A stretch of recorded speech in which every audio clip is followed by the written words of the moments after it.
There are 5 truths parents of kids with ADHD really need to hear. And even though ADHD is different for everyone, these 5 truths are universal and can be applied in whatever way works best for your child and family. If my child were to have ADHD, these are the truths that I would live by and keep coming back to. I based this video on some of the content in my Relationships First ADHD Masterclass, so it has a lot more detail to give you a better idea about how to use these 5 essential truths. So be sure to come back and rewatch it whenever you need to. And if you need more support or you're not sure what's next, take a look through all of my resources, both on YouTube and childbehaviorclinic.com. So let's get started with truth number 5. Let's imagine for a second that you're putting together a new piece of furniture and it has some of those round wooden dowel pins that help align and attach parts together. Pre-drilled round holes make it easy to tap them in. The system that's already in place, the round holes, easily fits your round dowels. This is how most of the world works for people without ADHD. But what if you were building that same piece of furniture and the store happened to send you square dowels, if there were such a thing? As hard as you try, it's just not quite the right fit. You can really jam them in there to make it fit, but it always takes a lot more effort and never feels quite natural.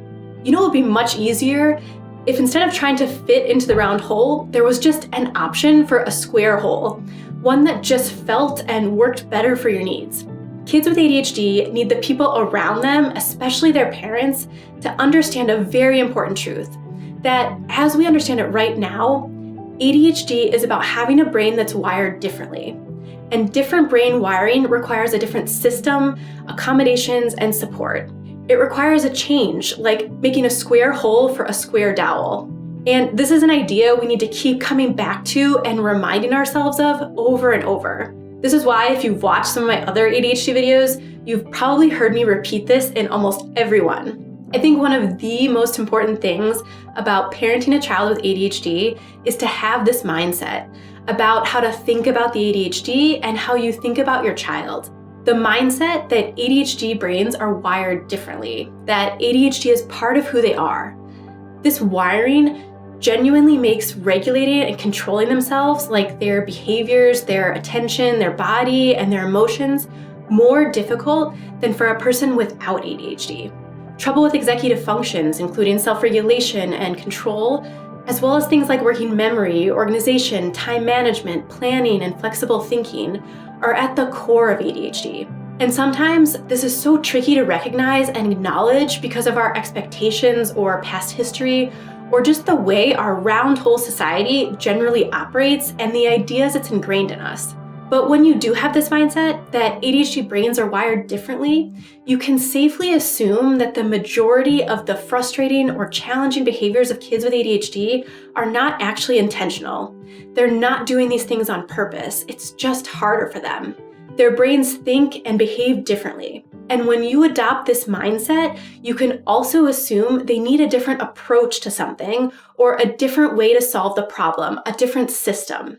Kids with ADHD need the grown-ups around them to be flexible with, to adapt to, and to accommodate for these differences. They need their grown-ups to recognize it's perfectly okay to need a square hole and provide them with that so they can feel successful and be successful. So as the parent, how do you do this? What do you do to live by this truth that ADHD brains are wired differently? It's actually less about what you do and really about how you think. Having this mindset means to let go of preconceived notions or judgments about ADHD and replace it with, this is who my child is, these are things that make them wonderful, and these are things that are hard for them. Their brain truly has more difficulty with some things. Having this mindset also means continually reminding yourself of this truth whenever you need to. To do this, it's important to have things you can say to yourself in the heat of the moment when things get tough or confusing or sad. And say these things to yourself when you find yourself escalating or worrying or spiraling. You'll need to find phrases that feel genuine to you and your child, but it might be something like, she's showing me she needs something else right now, or he's having a hard time not giving me a hard time. Or even just, her brain has trouble doing it like that, or getting through this. Your mantra should remind you in a gentle and loving way that your child is not doing something on purpose. They're trying their very best. They just need something different. As a part of my ADHD masterclass, we've got a feature that helps you keep track of your mantras and gives you even more ideas. Our beliefs and our mindset are what drives our reactions and our behavior. Remember, it's not really always about knowing what you're going to do. It's more about how you're going to be. And we control how we're going to be with our kids by what we think, our mindset. It all needs to start with your mindset. Sometimes, even with the best mindset or intentions, things can still feel super stressful or cause conflicts between you and your kids. So the next truth parents of kids with ADHD need to hear is you can reduce stress and conflict with consistency, predictability, and simplicity. Raising a child with ADHD requires a lot from parents. Kids with ADHD often need more support from their parents because of their difficulties with executive functions. It often requires parents to be more creative and flexible and sometimes persistent in their approach to support their kids. It can be hard and very demanding at times. So it makes sense that families dealing with ADHD have more conflicts and higher stress. Having consistent and predictable routines and habits and making things simpler and easier can ease some of that stress for both parents and kids and reduce potential conflicts. Building good habits around things that are essential for our well-being is a great place to start. Things like good nutrition, sleep, and exercise help support our mental health, especially when done consistently. Another way we can make things easier and more predictable for kids with ADHD is by how we organize our homes and families. Make your home environment and life one that caters to ADHD. Make accommodations and adaptations for the things that are biologically more difficult. For example, it's easy for kids with ADHD to forget things or lose things. Use visual reminders and cues to keep kids on track without nagging and with fewer verbal directions. Have a system that organizes all the things that are used frequently that's easy to follow. Like you can label bins and store only one type of toy in each for easy access and cleanup. You can also make sure everything in your home has a designated space where it belongs and is always kept when not in use. And whenever you can, make its home at the point of need. Like keep shoes on a shelf and backpacks on their hook by the door. When it's time to leave, they're right there. Or keep all the things they need for dance class, shoes, leotard, tights, inside their dance bag in the closet. Sometimes though, even with labels or bins or visual checklists or color-coded schedules, it's still difficult to follow. And if that's the case, try asking yourself, could there be too many things or too much on the agenda? Continually assess for areas that could be simplified. Do they really need to choose from 5 different coats each morning, or would 2 be enough? Would playtime be more enjoyable if we just kept out a few toys at a time instead of everything we own? Could we reduce the number of extracurricular activities to give our family more quality time together? When you're struggling or your child is struggling, reducing the load or number or items or appointments might help. Keep things simpler whenever you can. Simple helps to reduce that stress and conflict. Another thing is that for kids with ADHD, they often have a harder time with the mundane and boring tasks, which can cause conflicts in families. Sometimes some things just need to get done. So regularly pair the things that are boring to do with the stuff that's more interesting or rewarding to make it more enjoyable. For example, they can save their favorite music only for when they walk the dog. Could they bounce on the trampoline while memorizing state capitals? Could you have a rule that after they put their dishes in the sink, then they can have screen time? Make it part of the routine to pair the boring stuff that has to get done with something that's more appealing and fun for them. And speaking of screen time, let's spend a second talking about setting and holding your boundaries. To reduce stress and conflict in the long run, you need to consistently hold your boundaries so kids know what to expect. Screen time is a great example because it often causes conflicts for families, like how much and when. For things that regularly cause conflicts, have clear expectations and boundaries around them ahead of time. For example, screens can be used for 1 hour after dinner or after homework, and stick to your rule. Maybe in this case, it means you need to have parental control for screen time limits on their device. While boundaries sometimes cause conflicts in the short term, consistent expectations and predictability will work best for an ADHD brain and reduce ongoing and long-term conflicts. And now, speaking of conflicts, let's move to the next truth about ADHD that parents need to hear. This is all about big reactions and emotions. But before I tell you about this and what you can do about it, I want to ask you to take a second and tap the like button. This way, this video can spread to more families who need it and support the many hours and effort it takes me to keep making videos. When you have ADHD, regulating emotions is genuinely harder. Dealing with emotions is all about your self-regulation and self-control over your mind and body. And we know that because of how the ADHD brain is wired, it has more trouble with this. So parents need to adjust their expectations about how kids with ADHD are able to handle their emotions, and they have to be more patient and put in more time and effort into teaching how to respond to emotions. We often see kids with ADHD go from 0 to 100 in a split second, like a race car with bicycle brakes. We see them get more upset and be upset for longer than a peer or sibling might in the same situation. It's kind of like that emotion just hijacks their brain and takes up all the space in it. They can't see any other way, and there's no reasoning with them because they can't access the logical side of the brain in that moment. Another piece of this is that kids with ADHD are often more sensitive to perceived rejection or negative feedback than their peers. It's more painful for them to hear something critical or when they think they've disappointed someone or themselves, which, as you can imagine, adds to the difficulty in getting back to a neutral or calm emotional baseline. So how do you keep this truth in mind that regulating emotions is harder for them and help them get through it and develop better skills? You've got to start with yourself. Your own ability to regulate your reactions and emotions is key to helping them. If you're reacting with yelling whenever you're mad or upset, they're more likely to keep doing that too.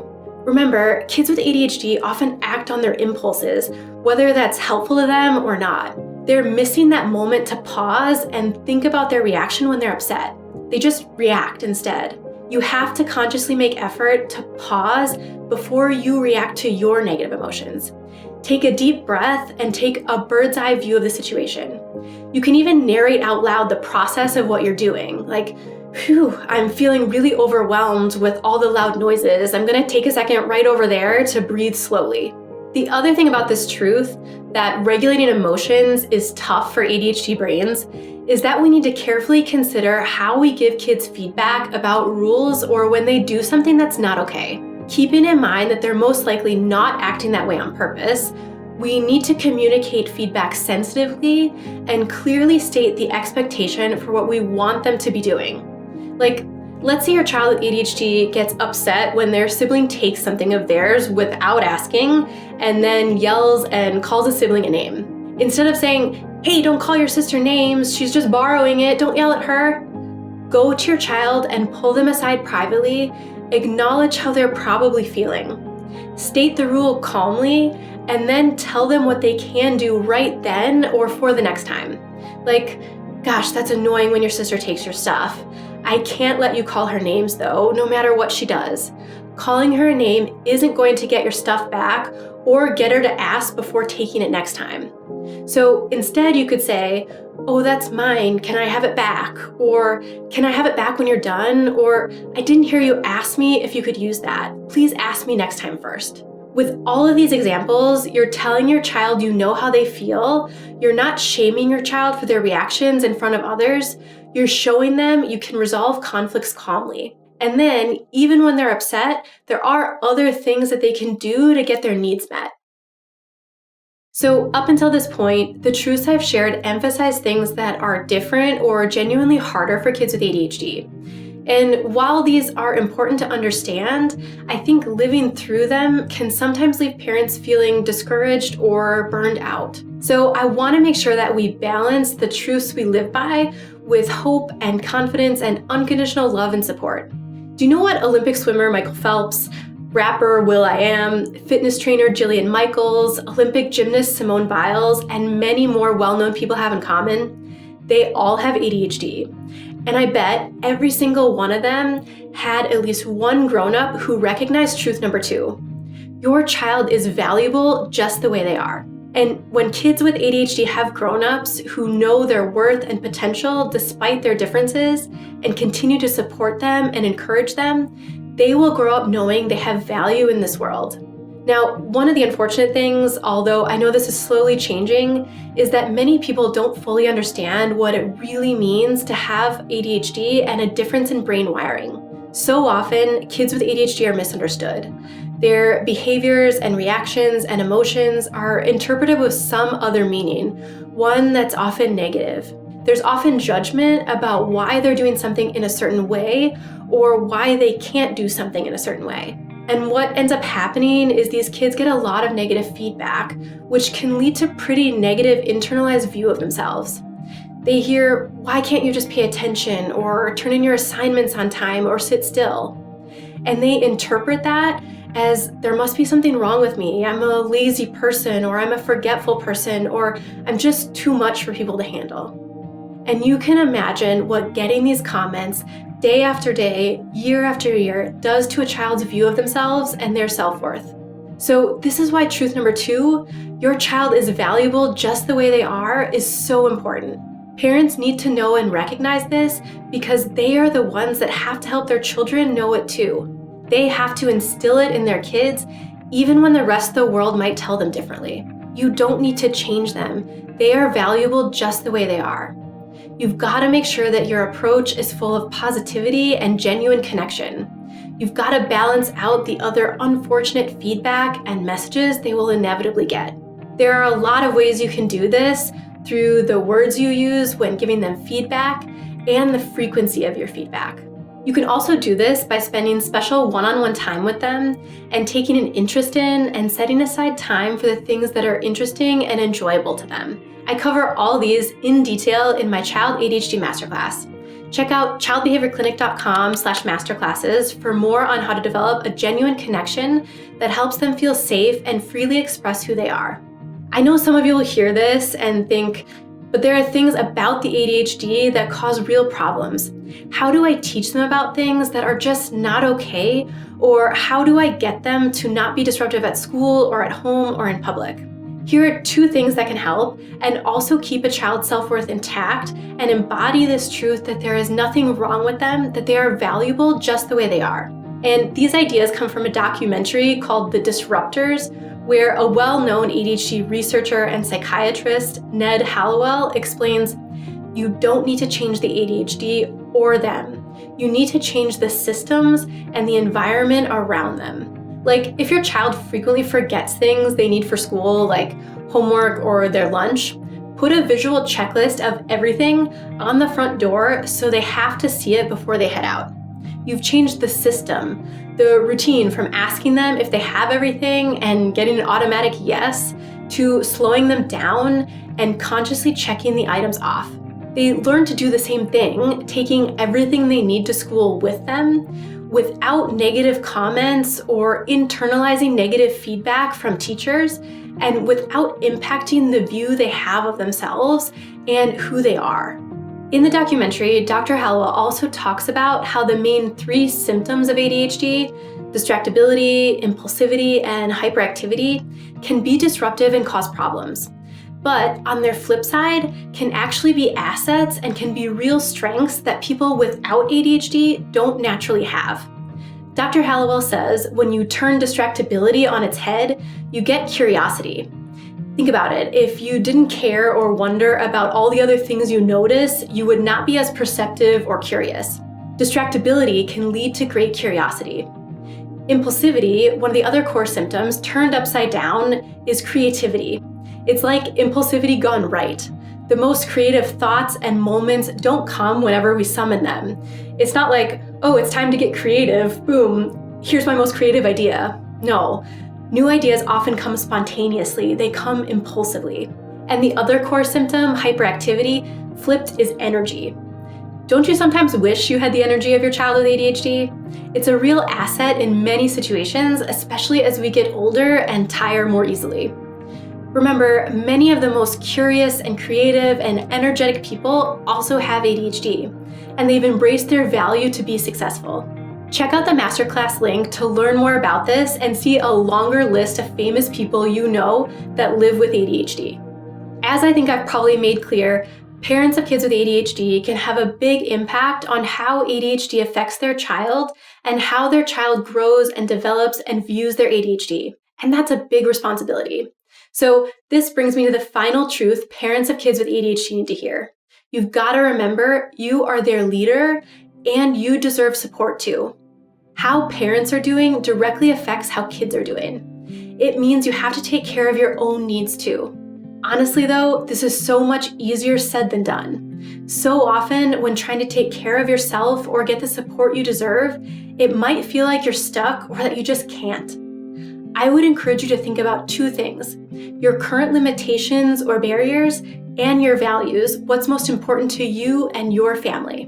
Both of these things, your limitations and your values, can change over time or with different seasons of life, and that's okay. It's why you need to keep coming back to them and reassessing them. Whatever the situation or season of life is, there are always going to be barriers or limitations.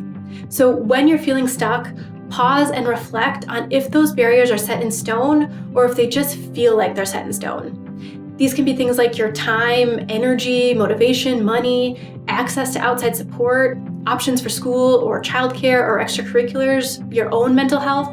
We want to be realistic in recognizing limitations in our situation. They'll help us plan and prioritize and make the best decisions for where we are now. But most importantly, when you're truly stuck, refocus on your values. List them out to yourself. Is it feeling close to your kids and family? Is it making sure everyone gets a good education?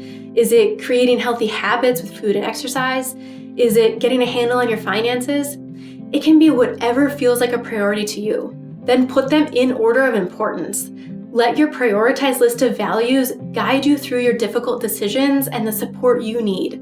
Let go of the rest. You can only do so much. You might as well take care of the things that are most important to you, the things that make you who you want to be and keep you on track for the life you want to live.